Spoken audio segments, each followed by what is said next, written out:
नमस्कार साथियों, आप सभी का स्वागत है रोचक वर्ड चैनल पर। दोस्तों, आज की इस वीडियो में आप जानेंगे, जैसा कि हमारे कुछ ऑडियंस के कमेंट आ रहे थे कि सुहागिन महिलाओं को अपने सुहाग के सामान को किसी और को देना चाहिए या नहीं देना चाहिए। तो हम आपको बता दें कि दोस्तों, हिंदू धर्म में हर एक सुहागिन महिलाओं को देवी माता का स्वरूप माना जाता है, अर्थात प्रतीक माना जाता है, और उनके सुहाग के सामान को देवी माता का आशीर्वाद समझा जाता है। इसलिए सुहाग के कुछ सामान को संभाल कर रखना बेहद जरूरी होता है। मगर कई बार जाने और अनजाने में हम इस बात पर ध्यान नहीं देते हैं, अर्थात गौर नहीं करते हैं। कहीं ना कहीं इसका बहुत बड़ा नुकसान हमको सहन करना पड़ सकता है। तो आइए साथियों, जानते हैं सुहाग से जुड़ी कौन सी चीजें जो भूल से भी किसी दूसरे को नहीं देना चाहिए।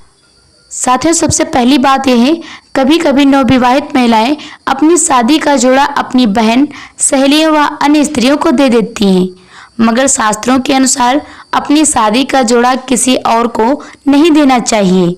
महिलाएं अक्सर अपनी शादी का जोड़ा अपनी बहन, सहेलियों को इसलिए दे देती हैं क्योंकि वो दोबारा प्रयोग में नहीं लाती हैं, अर्थात उसका उपयोग नहीं करती हैं। मगर शास्त्रानुसार यदि कहा जाए तो अपनी शादी का जोड़ा किसी दूसरे को नहीं देना चाहिए। इससे आपके परिवार, घर की सुख समृद्धि पर प्रभाव पड़ता है।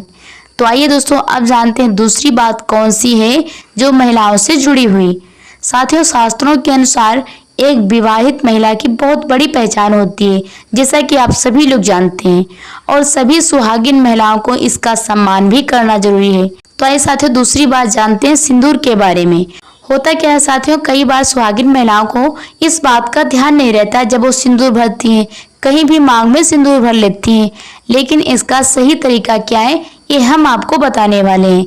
साथियों, एक चुटकी भर सिंदूर की कीमत क्या होती है, ये तो एक सुहागिन माँ ही जानती है, क्योंकि सिंदूर हमेशा जब भी आप अपनी मांग में भरें तो स्नान करने के बाद में ही भरना चाहिए। और हाँ, एक बात का विशेष ध्यान रखें, जब भी आप अपनी मांग में सिंदूर लगाएं तो सिर पर पल्ला रख करके ही भरना चाहिए।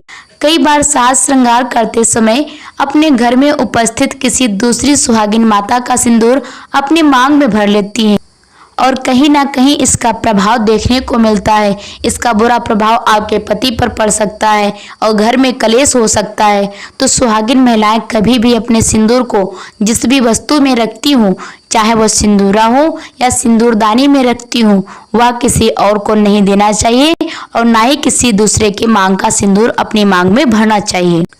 तो आइए साथियों, अब जान लेते हैं वो तीसरी कौन सी बात है जिसके लिए हर एक स्त्री लालायित रहती है। दोस्तों, विवाहित महिलाओं को कभी भी अपना काजल दूसरों से नहीं साझा करना चाहिए। ज्योतिष शास्त्र अनुसार पति का प्रेम आपके लिए कम हो सकता है, और वैज्ञानिक दृष्टिकोण से देखा जाए तो इससे इन्फेक्शन भी हो सकता है। तो दोस्तों, ये तो रही काजल की बात। लेकिन कभी कभी कुछ महिलाएं क्या करती हैं, अपने हाथ की पहनी हुई चूड़ियां दूसरों को दे देती हैं।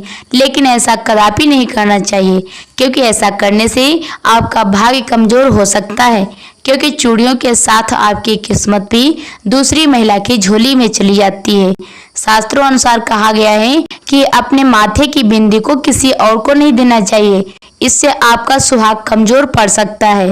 हालांकि आपको यदि किसी कारणवश बिंदी देना भी पड़े तो पहले आप उस बिंदी को पान के पत्ते या किसी अन्य पत्ते में लगा करके ही दूसरी महिला को देना चाहिए। और साथियों, बिछिया, पायल, चूड़ियां भी स्त्री के सुहाग के ही निशानी मानी गई हैं, और जो आपने सुहाग की सामग्री उपयोग की हो वह भूल करके भी किसी अन्य को नहीं देना चाहिए। इससे आपका सौभाग्य छिन सकता है या आर्थिक स्थिति खराब हो सकती है। तो दोस्तों, आपको वीडियो पसंद आई हो तो लाइक करिएगा, और जो लोग चैनल पर नए हैं चैनल को सब्सक्राइब कर नोटिफिकेशन बेल ऑन कर लीजिए। धन्यवाद। मिलेंगे फिर नेक्स्ट वीडियो के साथ।